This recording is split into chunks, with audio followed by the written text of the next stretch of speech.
Bien, vamos ahora a hacer una síntesis acerca del tema de la integración de las prácticas forestales en la economía campesina.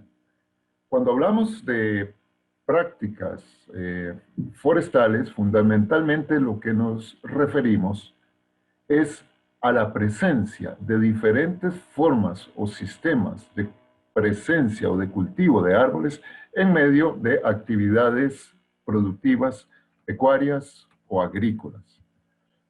Y nada más para recordar y un poco tener presente, hablábamos en algún momento que las relaciones entre una comunidad, sus sistemas o su sistema natural y las instituciones que apoyan diferentes actividades productivas relacionadas con el manejo agropecuario, con el manejo de sistemas de recursos naturales, por ejemplo, están fundamentalmente dadas tanto por consideraciones de orden natural, geográfico, cultural, económico, social, político, institucional, etcétera, que en el fondo las instituciones en general construyen algo que se denomina una oferta tecnológica y que esa oferta tecnológica tiene que ver fundamentalmente con sistemas de cultivo, sistemas de manejo, sistemas de producción para distintas actividades.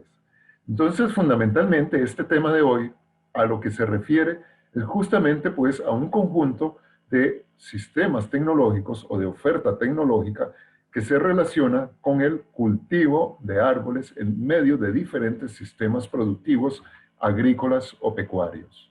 El proceso fundamentalmente inicia con una adecuada caracterización y levantamiento de información acerca de los sistemas de finca. La finca debemos entenderla como un sistema integral y ese sistema integral pues tiene distintas partes que lo componen. Son a estos a los que llamamos componentes. Por ejemplo, podemos identificar componentes tales como la presencia de huertas o huertos. Aquí tal vez una diferencia. Cuando hablamos de huerta, nos referimos fundamentalmente al espacio de cultivo intensivo generalmente dedicado a hortalizas o cultivos anuales altamente rotativos o con frecuencias de rotación corta. Y el término huerto lo utilizamos de una manera un poco más genérica en el sentido de que puede ser cualquier espacio donde se tiene presencia de cualquier tipo de plantas o de cosas cultivados y casi siempre los imaginamos como una mezcla, por ejemplo, de plantas, algunos plantas de cultivo, plantas culinarias, plantas medicinales, de algunos árboles o arbustos que proveen ya sea cosas como canela o que pueden proveer algunos frutos, no importa. Es un sistema muchas veces que generalmente está circundante de las casas donde pues habita la familia campesina y normalmente vale decir es un poco que está en el patio o más allá del patio. Tenemos normalmente cultivos permanentes dentro de las fincas o cultivos perennes que pueden ser cultivos que tales como el café, cuyo ciclo de producción y o ciclo de vida pues demora pues varios años de producción y de cultivo. Podemos encontrar un componente o diferentes componentes animales. Por ejemplo, la presencia de ganado vacuno o de ganado caprino.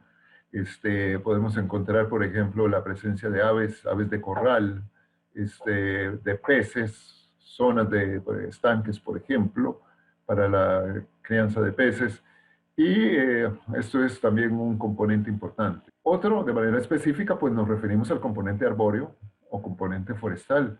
Aquí una diferencia, hablamos de componente arbóreo simplemente para referirnos a la presencia de árboles, cuando los árboles, digamos, no constituyen, o son árboles que están más o menos aislados o dispersos, pero tal vez no constituyen un ecosistema específico en sí mismo.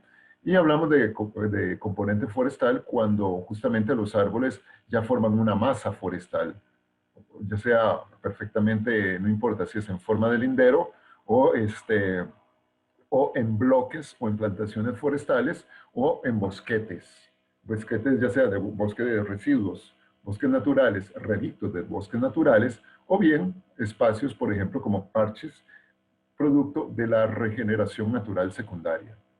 Podemos encontrar sistemas mixtos, agroforestales, silvopastoriles o agrosilvopastoriles, o bien estructuras productivas también dentro de las fincas que pueden ser, por ejemplo, la presencia de corrales, de invernaderos, de estanques, de socriaderos u cualquier otro tipo de infraestructura asociada con la producción. Cuando nosotros identificamos cada uno de esos sistemas, pues entonces nosotros podemos caracterizarlos y tal vez la caracterización incluye fundamentalmente un aspecto estructural.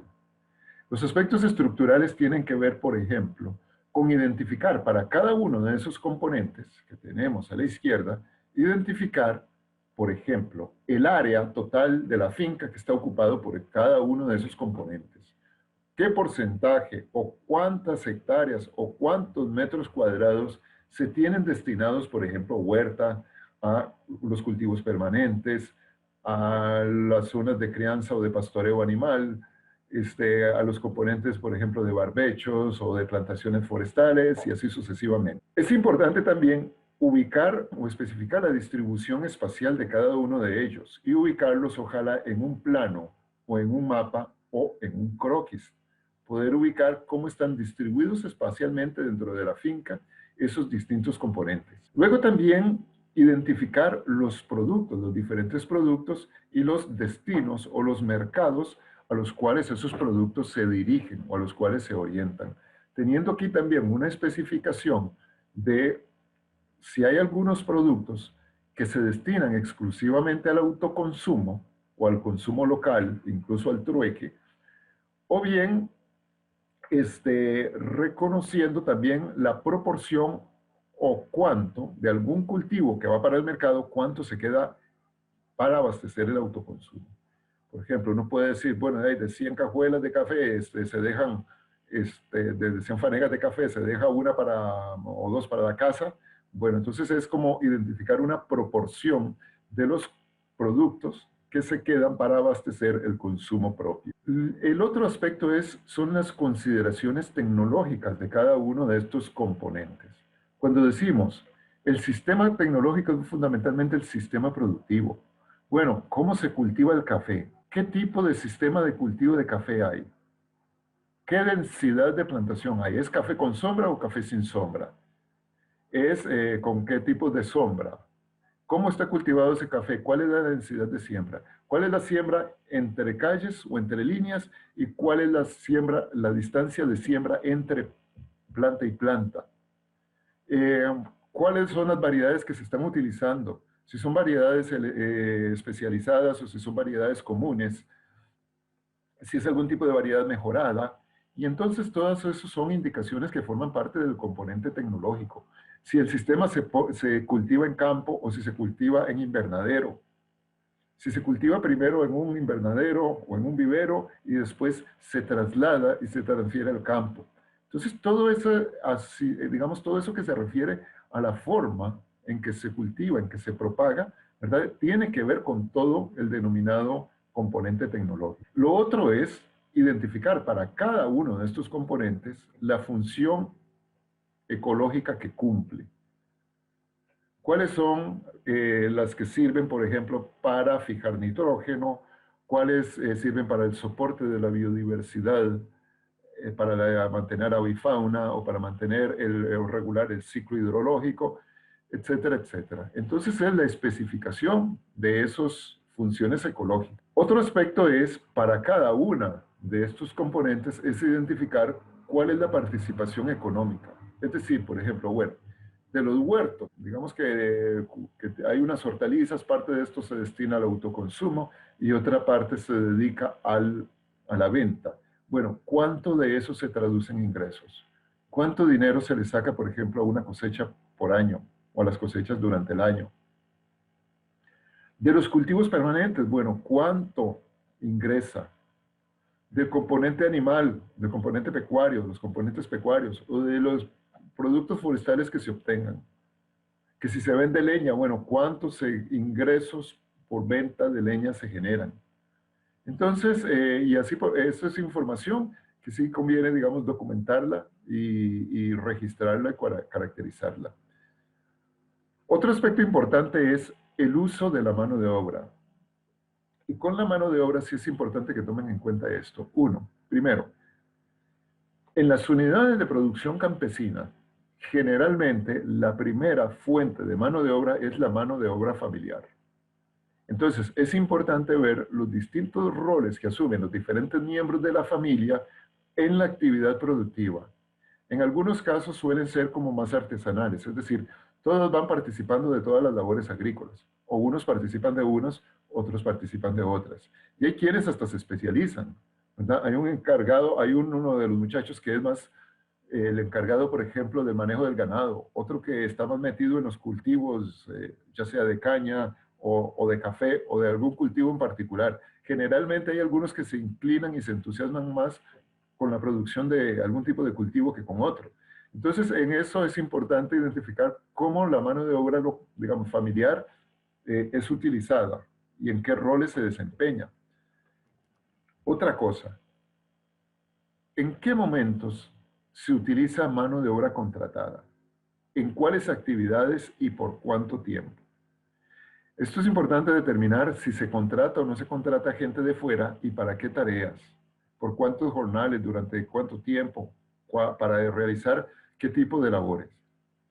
Por lo general es muy común que actividades, por ejemplo, a veces, o de cultivo, cuando son intensivos, o cuando, vamos a decir, la sobrevivencia de la planta depende de un cultivo relativamente rápido, de un tiempo corto, entonces normalmente esos pueden ser actividades donde se puede tener mano de obra contratada, o bien en algunas actividades de manejo que requieren aplicación de algún tratamiento en corto tiempo. Por ejemplo, que hay que fertilizar todo un área relativamente mediana o extensa y entonces ocupamos reforzar con mano de obra, contratar a alguien para fertilizar. También podríamos tener, por ejemplo, la necesidad de mano de obra contratada en el periodo de la cosecha.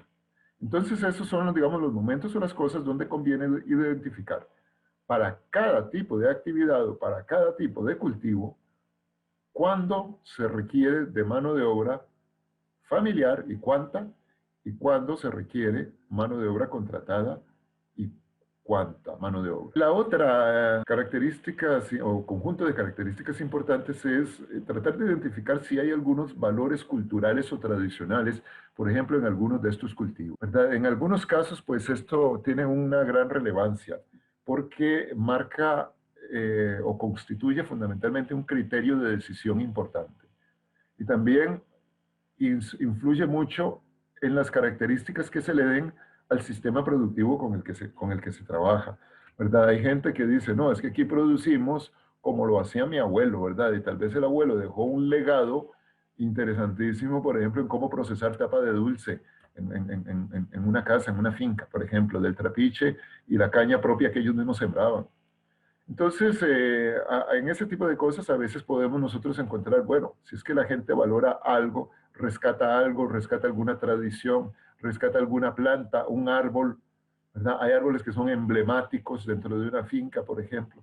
Entonces, ese tipo de cosas es importante también reconocerlas o identificarlas como parte de la caracterización o el levantamiento de la finca.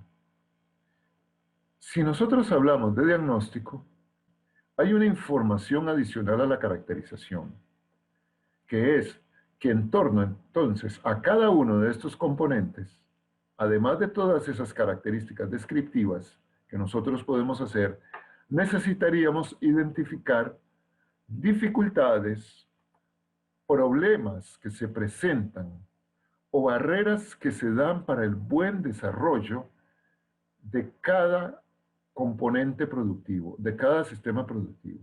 ¿Qué problemas se dan en los huertos? ¿Qué problemas se dan con los cultivos permanentes? ¿Qué problemas se dan en el manejo de los animales, del ganado, por ejemplo? ¿Qué problemas o limitaciones se dan para el cultivo de árboles, para su mantenimiento o para su aprovechamiento? ¿Cuáles son las principales barreras para cultivar árboles o para poder aprovecharlos? Y así por el estilo. Entonces es muy importante identificar esos problemas para poder entonces combinar esta caracterización con esos problemas y entonces nosotros podríamos decir, ahora sí, tenemos entonces un diagnóstico de la situación de los diferentes sistemas que componen la finca. Vamos a ver de manera más específica la caracterización del sistema forestal. Y aquí es importante que piensen como ingenieros, que valoren todo lo que han aprendido hasta el momento en su carrera y que apliquen y traten de buscarle forma y adaptación a todo lo que han aprendido, por ejemplo, sobre manejo de viveros, sobre establecimiento y manejo de plantaciones forestales, sobre economía forestal o economía general, acerca de, bueno, acerca de inventarios, por ejemplo, o levantamientos forestales. Entonces son cosas que acerca de ecología, ecología forestal, y son cosas que más o menos nos deben servir para poder hacer una adecuada y profunda caracterización de los componentes arbóreos en diferentes sistemas de finca. Entonces, bueno, lo primero es que nosotros, el primer paso es que llegamos a la finca y lo primero es que debemos distinguir o ser capaces de distinguir los diferentes sistemas de cultivo arbóreos que hay o que nosotros podemos encontrar. Y aquí es entonces, los llamamos y los identificamos con su nombre propio.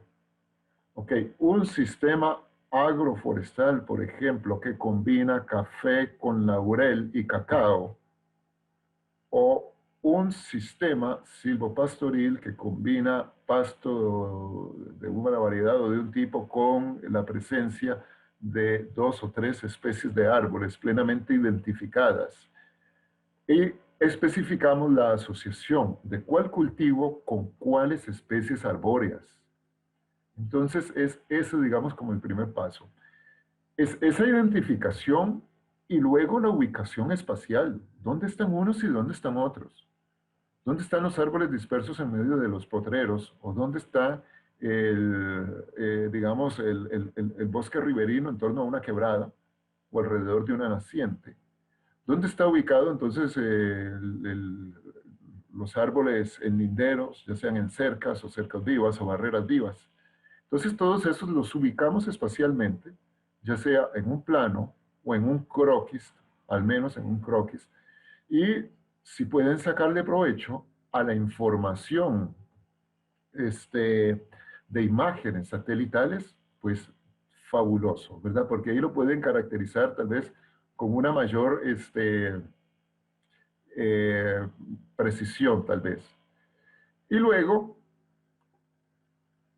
es la caracterización y el detalle de la composición florística de cada sistema.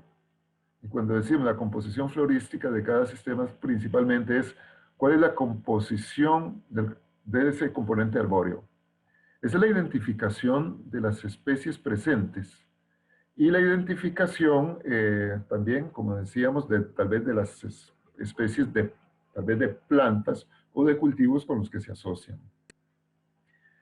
El arreglo espacial, como decíamos, importante identificar, bueno, qué forma adquieren digamos,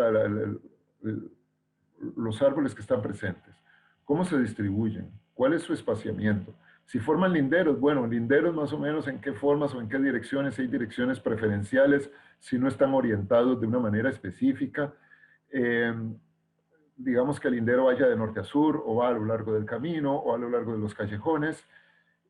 Los espaciamientos de árboles, por ejemplo, entre un lindero o la densidad en que se encuentran, ya sea en una plantación, o si por ejemplo es un bloque plantado, podemos definir muy bien la distribución de los árboles, si están en cuadro o a tres bolillo, cuáles son los espaciamientos entre árboles, o la densidad, el número de árboles por hectárea o por lote, o como quieran definirlo. Y a partir de eso, entonces, podemos nosotros identificar también cómo ha sido la forma originaria o la forma en que se estableció o se originó cada uno de esos sistemas que están presentes en una finca. Entonces podemos decir, bueno, es que hay una vegetación natural, el bosque que está junto al río, pues eso simplemente ha estado allí siempre. Ok, tiene un origen natural. O bien hay unos barbechos que se originan por el abandono de una zona de cultivo y que han continuado su proceso de regeneración natural y están en una fase de sucesión secundaria temprana, por ejemplo.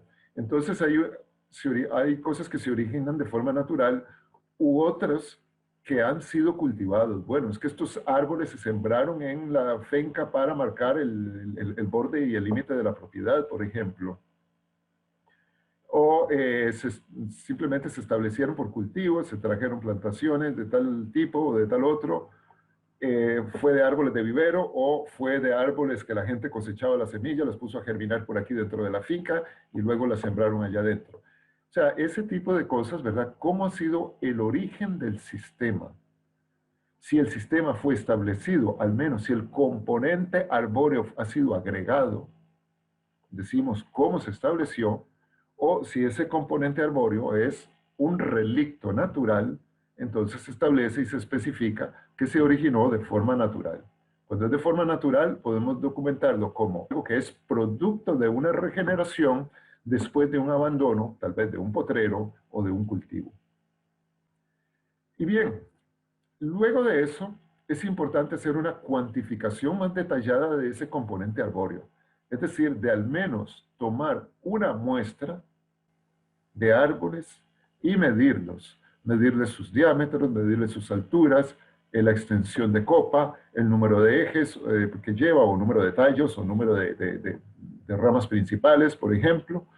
Entonces ya nosotros podemos decir, bueno, estamos hablando de unos árboles de madero negro en linderos que tienen alturas, entonces ya podemos calcular una altura media de 10 metros. Entonces ya empezamos a dar una serie de características con un diámetro medio de 28 centímetros, cosas por el estilo, ¿verdad? Es decir, hacemos una cuantificación, digamos, volumétrica en pie, eso en principio. Y puede ser necesario también hacer unos muestreos de biomasa. Esto es especialmente útil cuando, por ejemplo, trabajamos con, por ejemplo, árboles para leña o árboles que podemos cosechar para forraje, o bien para cuando nos interesa también hacer una cuantificación relacionada con fijación de dióxido de carbono, por ejemplo, fijación de carbono.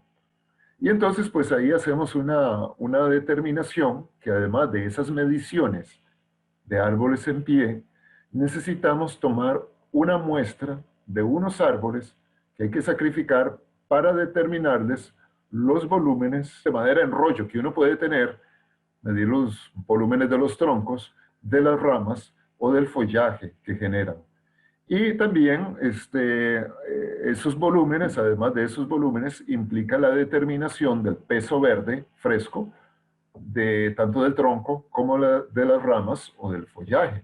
E implicará también levantar unas muestras o recolectar unas muestras de secciones del tronco, de las ramas y del follaje para hacer determinaciones de peso seco y luego poder relacionar el peso fresco con el peso seco. Ya después de allí pueden explicar otras derivaciones y otras cuantificaciones, ¿verdad? Como por ejemplo simplemente sacar biomasa total, o por ejemplo hacer cuantificaciones o cálculos de estimación, por ejemplo, del contenido de carbono. En esa caracterización, o para hacer esa caracterización, a la hora de hacer el trabajo en el campo, es sumamente importante pues hacer digamos, una planilla para tomar los datos correspondientes. Esto es simplemente un ejemplo, ¿ya? O una muestra, ¿verdad? Que sencillamente tiene ahí indicado en esta planilla, pues, qué tipo de sistema agroforestal, los árboles de ahí que se han cuantificado, las especies a las que pertenecían, entonces el diámetro, la altura, la forma o una característica de la forma, la calidad del fuste, tipo de copa, ¿verdad? Entonces, estos son ejemplos de algunas características que uno puede levantar. No es que sea un estándar de nada, pero sí lo que es importante es que uno defina qué características es importante determinar o cuantificar y entonces, pues, elaborar los registros para poder levantar esta información en el terreno. Esto simplemente es una muestra gráfica de cómo se hace una cuantificación de biomasa. Creo que esto, no sé si lo vieron en dosimetría, o por allí en inventarios, no sé si lo han hecho, pero sí deben haberlo ya por lo menos referido, porque esto antes no se usaba mucho, pero con el desarrollo de las investigaciones en fijación de dióxido de carbono, esto se ha venido casi que a instituir, ¿verdad? Que en el fondo básicamente pues, es hacer una medición de los árboles en pie, y esto sí requiere un muestreo, digamos, de sacrificio o destructivo, que llaman algunos, que es identificar un árbol tipo o árbol medio, digamos, y de este, pues, digamos, hacerle un despiece físico, ¿verdad? Una separación de las partes del fuste, de las ramas y del follaje, y eso no solamente medirlo en volumen redondo, sino, por ejemplo, también medirlo en volumen apilado, como leña apilada, por ejemplo, y luego pesar el fuste y pesar las ramas y pesar también el follaje verde.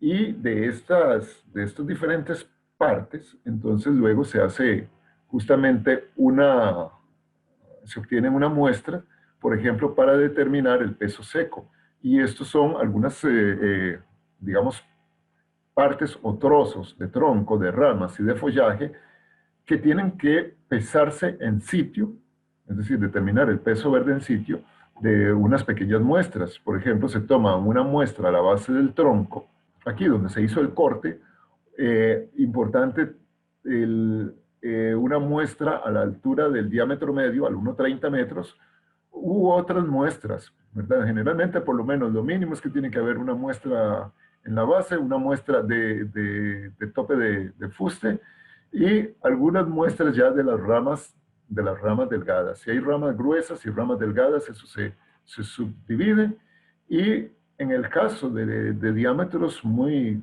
gruesos, lo que se hace es tomar una sección de una galleta, ¿verdad? Que es un corte transversal, y lo que se lleva a la muestra pues es este pequeño trozo que parece una rebanada de pizza, ¿verdad? Entonces, esto se le mide ahí mismo en el campo, el peso verde, se toman los diferentes muestritas de aquí, de las ramas también, de unos 5 centímetros de longitud, y a eso se le mide el peso verde en campo.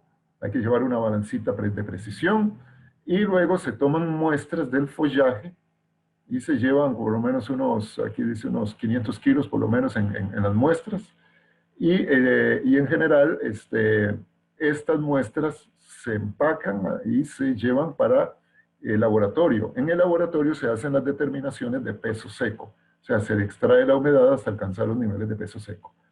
Y bueno, eso es nada más como una indicación. Lo que quiero decir con esto es la importancia de que el componente arbóreo ya no solamente hay que decir, bueno, hay árboles con cercos vivos, sino que tenemos que desarrollar la capacidad y las herramientas para caracterizar y para cuantificar a un mayor detalle este tipo de información. Ahora, quiero ser claro, esto es un trabajo un poco laborioso y esta información tiene que ser útil para algo.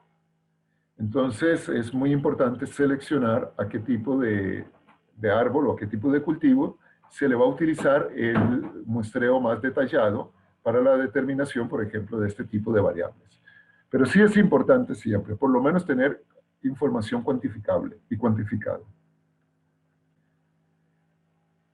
En cuanto al diagnóstico económico, aquí entonces la importancia o la necesidad es la siguiente. Uno, es que para cada sistema productivo, o sea, sistemas agrícolas, sistemas pecuarios o sistema forestal, o incluso diferentes que hayan en cada uno de ellos, es identificar el tipo de mercado de destino al cual se dirige la producción.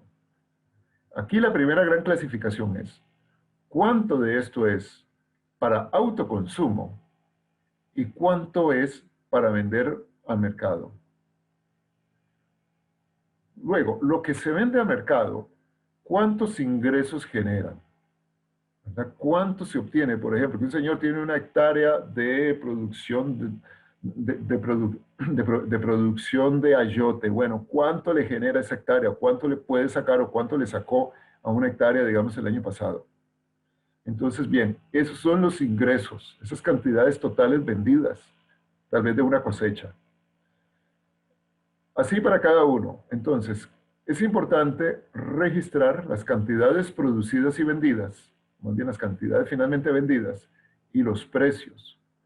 Cuánto por quintal, cuánto por tonelada, cuánto por el volumen de la unidad de medición que se establezca, cuánto por metro cúbico, ¿ya? ¿Cuál es el precio por metro cúbico? Entonces, cantidades vendidas multiplicadas por los precios nos da los ingresos totales.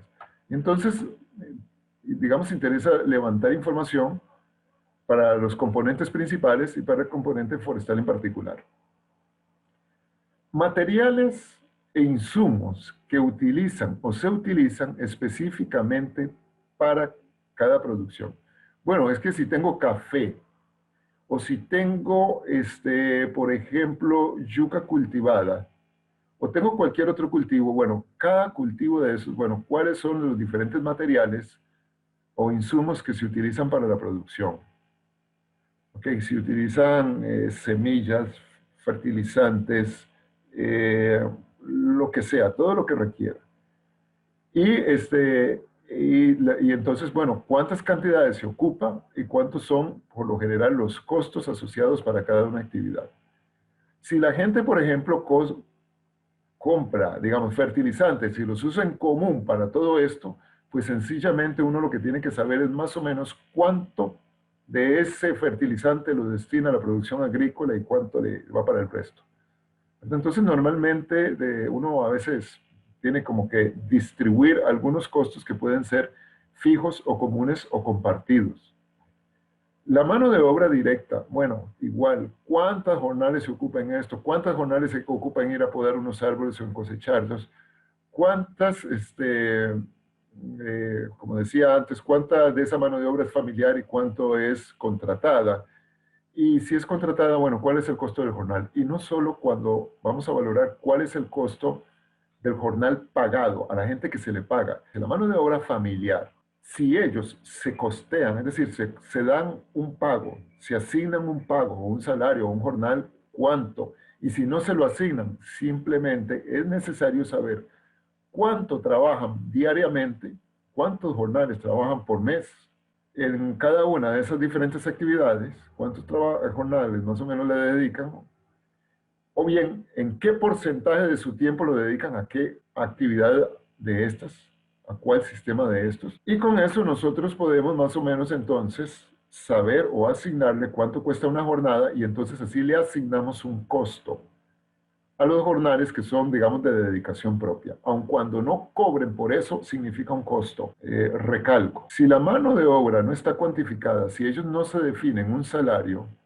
entonces uno cuenta la cantidad de jornales que le dedican a una actividad y uno lo valora como si fueran jornales contratados. Esa es la manera de valorar el costo de la mano de obra. Bien, ¿qué otros costos hay relacionados con equipos que necesitan bombas para fumigar, que necesitan unos tanques para almacenar agua, para luego aplicar irrigaciones? Todos los materiales que necesitan herramientas, cuchillos, machetes, podadoras, guadañas, motosierras, de todo el tipo de herramienta, material o equipo que utilicen, cuántas son las inversiones que han dedicado a eso, cuántas son las inversiones en la infraestructura, en construir un corral, en construir una cámara para enfriar la leche, por ejemplo. Todo lo que requiere en infraestructura y equipamiento, cuánto es lo que a nivel de finca se le ha introducido, si se puede distribuir para cada una de estas actividades, y luego si tienen o reciben préstamos o si reciben subsidios. Bueno, ¿cuánto de eso tienen? ¿Cuánto de eso aporta? Entonces ya esto nos da un poquito una información, ya de manera más específica, acerca de los recursos económicos, las necesidades y importante en esto es poder reconocer hasta dónde la finca genera ingresos suficientes para cubrir este tipo de costos o si se está necesitando siempre para poder producir, del recurrir a préstamos o del disponer de subsidios. Esto más o menos nos lleva a algo como lo siguiente. Es más o menos que uno puede estar construyendo una tabla con las diferentes actividades o sistemas de producción o distintas actividades productivas. Identificar entonces cuáles son las fuentes de ingreso que están generando, ¿ya? Y decir cuáles son esas fuentes y qué proporción, digamos, o qué cantidad de ingresos genera, o si no, qué proporción, y también cuál es la estructura de costos. La estructura de costos principal de cada actividad lo que quiere decir es ¿Cuáles son sus principales costos? ¿Cuáles son las principales cosas que hay que costear? Que, por ejemplo, está bien, en un cultivo, digamos, en la crianza de aves de corral, ok, que hay que comprar polluelos, que hay que comprar alimento, que hay que comprar los medicamentos, vacunas, etcétera, ¿verdad? Entonces, todas esas cosas en las cuales hay que incurrir en algún costo, en algún gasto, todo eso es lo que constituye nuestra lista de estructura de costos. Es decir, todo aquello que representa costo. Bueno, eso es entonces un poco el tema. Para concluir, la integración de las prácticas forestales en la economía campesina requiere que nosotros seamos capaces de identificar los diferentes sistemas productivos que hay dentro de una finca, reconocer cuál es el lugar que ocupan los árboles, o sea, cuáles son los diferentes sistemas y formas de presencia de árboles que hay, poder caracterizar cada uno de esos sistemas forestales, poder detallar incluso de cada uno de ellos sus existencias en términos de inventariar las cantidades de esos árboles en cada uno de los diferentes sistemas y poder identificar la importancia económica de cada uno de los distintos componentes productivos de la finca. ¿Cuánto genera cada sistema en ingresos? ¿Cuánto representa cada sistema en cuanto a costos? Y finalmente, ¿cuántos son las ganancias que se obtienen por cada sistema y por cada una de las, digamos, de las actividades productivas? Eso es en el fondo, de manera tal que nosotros podemos decir, bueno, y de todo eso, el componente forestal lo que aporta es tanto. Podemos decir al final, puede ser que aporta el 10% de los ingresos, pero bueno, esa es la forma como nosotros estamos, digamos, por lo menos demostrándole a los productores que la presencia de sus árboles en sus fincas efectivamente tiene una importancia productiva y tiene una importancia económica, además de la importancia ecológica, sistémica o de otro tipo de funciones como prestación de servicios ambientales que pueden estar cumpliendo los árboles en sus fincas. Muchas gracias, profe. Con mucho gusto.